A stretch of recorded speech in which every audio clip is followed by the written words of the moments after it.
So I just finished watching Lord of the Rings. Just the last one, Return of the King. Not all of them, that would be an investment. And I was really struck by a classic Type 2 character in this movie, Sam.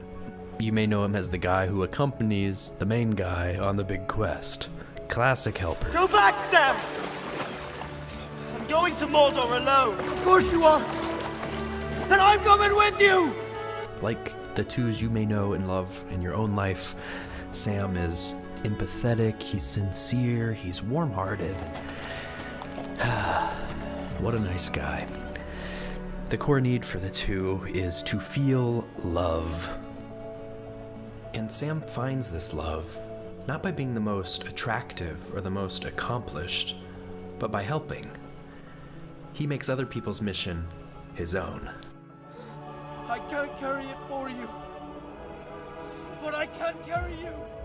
To be completely honest, I was really confused by the Type 2s for the longest time because, number one, don't we all need love?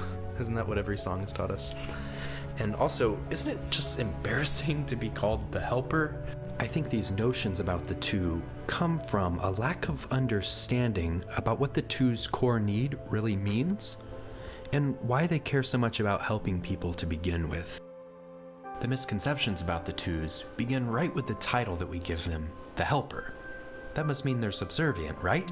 But the two's not subservient. That's an illusion. That's a trick. The twos know that there's power and understanding what other people need. My greatest strengths as a two include the attention on what I can sort of intuitively feel other people want from me. There's just a really quick understanding that comes about how I will gain approval from a person. Needless to say, a good hostess has a lot of power, but I don't want anyone to think that the twos have to be domestic. The two's gift can just as easily be public and corporate. For example, think about what it takes to succeed in business. Every successful business is just about understanding what people need and predicting what people will need in the future. If you're really manipulative, you might start creating needs to fill. You know how you survive? You make people need you. You survive because you make them need what you have. And then they have nowhere else to go. So, it's no surprise that some of the most powerful people of our generation are also strong Type 2s. Whether it's on a business level or on a personal level, understanding what people need is the same thing as power. I think another big misconception about the twos is that they're manipulative.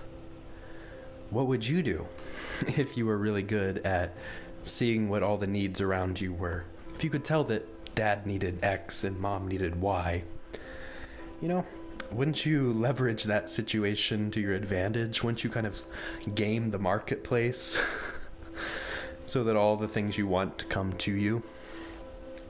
Although I think this manipulative power and the possibilities of manipulation are sometimes a part of a two's life, maybe as a temporary amusement or as a coping mechanism for some really unhealthy twos, I don't think it's the main reason why twos are interested in helping and giving.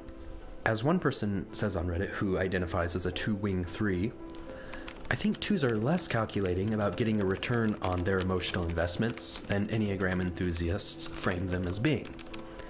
I and other Type 2s are going to invest whether or not we get a return.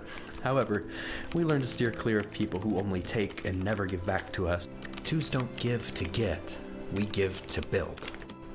For the two, it's not so much about the transaction, give, take.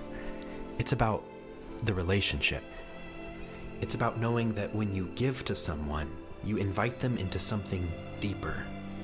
When someone accepts your help, it's like saying that you belong together. So the two almost just use the sheer bulk of their giving to all sorts of different people to say, do you see how little I care about all this transactional stuff? That's how much I care about our relationship. I can give and give and give and give. Come build this with me. Thinking back to Sam from Lord of the Rings, when we share in hardship with someone, when our needs are met together, that makes us more important characters in each other's lives. And for that reason, his relationships are probably some of the most intimate and meaningful in the entire series. At this point, you might be thinking, ugh, what's so special about the two? This is a worthless system. Everybody needs love. Twos must be so basic. I don't think this is true for a couple of reasons. One, because if we're honest about building spaces with other people, a lot of us are okay just kind of building the basic rooms of love. As long as we've got a loving parent, we're in a good relationship, we've got a loving friend, we're okay. But for the two, it's not enough. They're always looking for more. People at work, strangers, even with their pets. Twos are always looking for some little authentic ledge to build something real on. So while a lot of us are okay with just building this duplex of love, the twos want to build a Downton Abbey of love, a sprawling estate filled with faces and hugs and family. There's always room for one more if someone's willing to have a roommate. We all need love, but the twos need more of it. And I also think this idea that the twos are basically comes from our failure to take a close look at the two's core fear of not being loved.